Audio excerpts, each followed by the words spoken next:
Hello everyone. ఇప్పుడు మనకి వర్షాకాలం స్టార్ట్ అయింది కదా. మరి ఈ వర్షాకాలంలో మనం ఎక్కువగా ఏ సెంటెన్సెస్ యూజ్ చేస్తామో వాటిని ఇంగ్లీష్లో ఎలా చెప్పాలో ఈ వీడియోలో మనం నేర్చుకుందాం. సో అందరూ వీడియోని స్కిప్ చేయకుండా ఎండ్ వరకు చూడడానికి ట్రై చేయండి. ముందుగా వీడియో చూస్తున్న ప్రతి ఒక్కరూ ఈ వీడియోని లైక్ చేయండి. ఇలాంటి డైలీ యూజ్ ఇంగ్లీష్ సెంటెన్సెస్ కోసం మన ఛానల్ని సబ్స్క్రైబ్ చేయండి. అదేవిధంగా ఈ వీడియోకి హైప్ కూడా చేయండి. ఇప్పుడు మనం లేట్ చేయకుండా వీడియోలోకి వెళ్ళిపోదాం. వర్షం వస్తుందేమో, వర్షం వస్తుందేమో అన్నప్పుడు మనం ఇంగ్లీష్లో ఇలా చెప్తాం, it may rain, it may rain. నిన్న రాత్రి వర్షం కురిసింది అని చెప్పినప్పుడు మనం ఇలా చెప్తాం, it రైన్డ్ last night, it రైన్డ్ last night. గొడుగు తీసుకెళ్ళు అన్నప్పుడు మనం ఇలా చెప్పాలి, take an umbrella, take an umbrella. మబ్బు పట్టింది, మబ్బు పట్టింది అన్నప్పుడు మనం ఇలా ఇంగ్లీష్లో ఇలా అంటాం, it has become cloudy, it has become cloudy. లేదా the sky is cloudy, the sky is cloudy. Cloudy అంటే మబ్బు. వడగండ్లు పడుతున్నాయి. మనం వర్షం వచ్చేటప్పుడు వైట్ కలర్ స్టోన్స్ పడుతూ ఉంటాయి కదా, ఐస్ గడ్డలు పడుతున్నాయని పిల్లలు తింటూ ఉంటారు కదా, అవి. అప్పుడు మనం ఇంగ్లీష్లో ఇలా చెప్తాం, it is hailing, it is hailing. Hailing అంటే వడగండ్లు అని. పిడుగు పడింది, లైట్నింగ్ స్టక్, లైట్నింగ్ స్టక్. వర్షాకాలం స్టార్ట్ అయింది అన్నప్పుడు మనం ఇలా చెప్తాం, the rainy season has started, the rainy season has started. మెరుస్తుంది, వర్షం వచ్చేటప్పుడు మెరుస్తుంటుంది కదా, అప్పుడు మనం ఇలా అంటాం, ఇట్ ఈస్ ఫ్లాషింగ్ లేదా లైట్నింగ్, ఇట్ ఈస్ ఫ్లాషింగ్ లేదా లైట్నింగ్ అని చెప్తాము. వర్షం వస్తుంది, వర్షం వస్తుంది అన్నప్పుడు మనం ఇంగ్లీష్లో ఇలా అంటాం, it is going to rain, it is going to rain. చినుకులు పడుతున్నాయి అంటాం కదా, అప్పుడు ఇలా చెప్పాలి, it is drizzling, it is drizzling. చీకటి అయిపోయింది అన్నప్పుడు మనం ఇలా చెప్తాం, it has become dark, it has become dark. సాయంత్రం నుంచి వర్షం ఆగట్లేదు, ఈవినింగ్ నుంచి వర్షం అస్సలు ఆగట్లేదు అంటూ ఉంటారు కదా, అప్పుడు ఇలా చెప్తాం, the rain hasn't stopped since evening, the rain hasn't stopped since evening. వర్షానికి రోడ్లన్నీ మడుగులుగా ఉన్నాయి అన్నప్పుడు మనం ఇలా చెప్తాం, the roads are full of puddles because of the rain, the roads are full of puddles because of the rain. వర్షంలో తడవకు అని చెప్తూ ఉంటాం కదా, అప్పుడు ఇలా చెప్పాలి, don't get wet in the rain, don't get wet in the rain.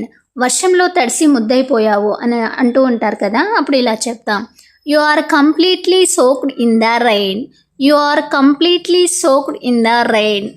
వర్షంలో తడవకు, జలుబు చేస్తుంది అని చెప్తాం కదా, అప్పుడు ఇలా చెప్పాలి, don't get wet in the rain, you will catch a cold, don't get wet in the rain, you will catch a cold. వర్షం పడుతుంది, గొడుగు తీసుకెళ్ళు అని చెప్పినప్పుడు మనం ఇలా చెప్తాం, it's raining, take an umbrella, it's raining, take an umbrella. వర్షం తగ్గేలా లేదు కదా అన్నప్పుడు మనం ఇలా అంటాం, the rain doesn't seem to stop, does it? The rain doesn't seem to stop, does it? వర్షం తగ్గాక బయటికి వెళ్దామంటాం కదా, అప్పుడు ఇలా చెప్తాం, let's go outside after the rain stops, let's go outside after the rain stops. చాలా వర్షం కురుస్తుంది అంటాం కదా, అప్పుడు ఇలా చెప్తాం, it's raining heavily, it's raining heavily. లేదా there is a heavy rainfall, there is a heavy rainfall అని చెప్తాము. వర్షానికి మా ఇంట్లోకి నీళ్ళు వచ్చాయి అంటాం కదా, అప్పుడు ఇలా చెప్తాం, rain water entered our house, rain water entered our house. వర్షానికి బట్టలన్నీ తడిసిపోయాయి అన్నప్పుడు మనం ఇలా చెప్తాం, all the clothes got wet because of the rain, all the clothes got wet because of the rain.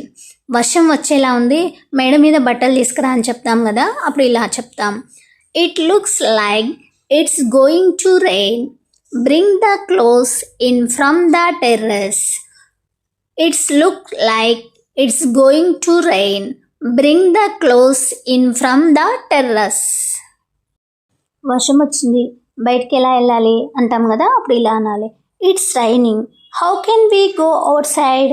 It's raining. How can we go out side?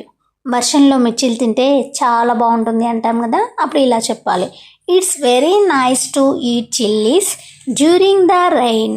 It's very nice to eat chillies during the rain. ముందు చూసుకొని నడువు, జారి పడతావు. Watch your step and walk carefully, you will slip and fall. Watch your step and walk carefully, you will slip and fall. వర్షం వల్ల current పోయింది అంటాం కదా, అప్పుడు ఇలా చెప్తాం. The power went out because of the rain. The power went out because of the rain. రాత్రంతా వర్షం పడుతూనే ఉంది అంటాం కదా, అప్పుడు ఇలా చెప్తాం. It kept raining all night. It kept raining all night. బయట పిల్లలు వర్షంలో ఆడుకుంటున్నారు అంటాం కదా, అప్పుడు ఇలా చెప్తాం. The children are playing in the rain outside. The children are playing in the rain outside. వర్షం ఇంకా తగ్గలేదు అంటాం కదా, అప్పుడు ఇలా చెప్తాం. The rain hasn't stopped yet. The rain hasn't stopped yet. బట్టలు ఇంకా ఆరలేదు అన్నప్పుడు మనం ఇలా చెప్తాం. The clothes haven't dried yet. The clothes haven't dried yet. బయటకు వెళ్తే జాగ్రత్తగా వెళ్ళు అంటాం కదా, అప్పుడు ఇలా అనాలి. Be careful if you go outside. Be careful if you go outside. ఈరోజు కూడా వర్షం వచ్చేలా ఉంది అంటాం కదా, అప్పుడు ఇలా చెప్తాం. It looks like it's going to rain today as well. It look like it's going to rain today as well. మళ్ళీ వర్షం ఎప్పుడు పడుతుందో తెలియదు అన్నప్పుడు మనం ఇలా అంటాం. I don't know when it will rain again. I don't know when it will rain again. కిటికీలు మూసేయి, వర్షం లోపలికి వస్తుంది అని అంటూ ఉంటాం కదా, అప్పుడు ఇలా చెప్తాం.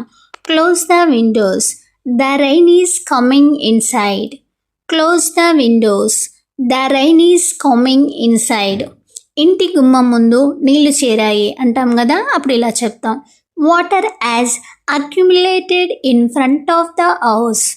Water has accumulated in front of the house. మబ్బులు చూసి వర్షం వస్తుంది అనుకున్నాను అంటాం కదా, అప్పుడు ఇలా చెప్తాం. Thought it was going to rain when I saw the clouds. Thought it was going to rain when I saw the clouds. బురద కాళ్ళతో ఇంట్లోకి రాకు అన్నప్పుడు మనం ఇలా చెప్తాం. Don't come into the house with muddy feet. Don't come into the house with muddy feet. బట్టలు తడిచిపోయాయి, వెళ్ళి మార్చుకో అంటాం కదా, అప్పుడు ఇలా అంటాం. Your clothes are wet, go and change them. Your clothes are wet, go and change them. మా ఊరిలో పిడుగు పడింది. Lightning struck in our village. Lightning struck in our village. అతను పిడుగుపడి చనిపోయాడు అంటాం కదా, అప్పుడు ఇలా చెప్తాం. He died after being struck by lightning. He died after being struck by lightning. ఈదురు గాలులు వీస్తున్నాయి అన్నప్పుడు మనం ఇలా చెప్తాం. Strong winds are blowing. Strong winds are blowing. Friends, thank you for watching this video. Friends, ఈ వీడియో మీకు useful అనిపిస్తే వీడియోని లైక్ చేయండి. ఇలాంటి డైలీ యూజ్ ఇంగ్లీష్ సెంటెన్సెస్ కోసం మన ఛానల్ని సబ్స్క్రైబ్ చేయండి. అదేవిధంగా ఈ వీడియోని మీ ఫ్రెండ్స్ అండ్ ఫ్యామిలీ మెంబర్స్కి షేర్ చేయండి.